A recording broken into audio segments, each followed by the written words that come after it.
आउं नाले वलद ज़ात आल सिंध पेटेलब जी मरकजी इलेक्शन कमेटी जे उहदेदार जे हैसियत सां अल्लाह साईं खे हाज़ुर नाज़ुर ॼाणींदे तालीम जे तक़द्दुस ऐं उस्तादनि जे अज़मत जो कसम खणी चवां थो त आउं पेटेलब जे आइन जी पासदारी कंदे पेटेलब जे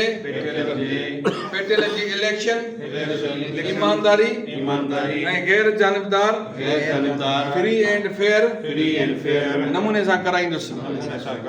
आउं सॼी इलेक्शन प्रोसेस में कंहिं बि ज़ाती गिरोही पसंद ऐं नापसंद जे बुनियाद को बि फ़ैसिलो न कंदुसि। ऐं पूरी इलेक्शन प्रोसेस में उस्तादनि जे मैंडेट ऐं बैलेट पेपर जे नतीजनि जो न रुगो एहतराम कंदुसि पर उन्हनि जो हर फॉर्म ते दिफ़ा बि कंदुसि।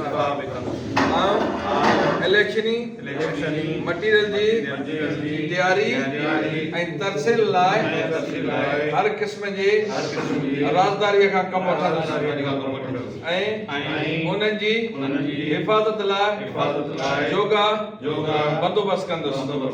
अल्लाह साईं मूंखे इन हलफ़ जी पासदारी क़ाइमु रखण जी तौफ़ीक़ अता फ़रमाए। आमीन।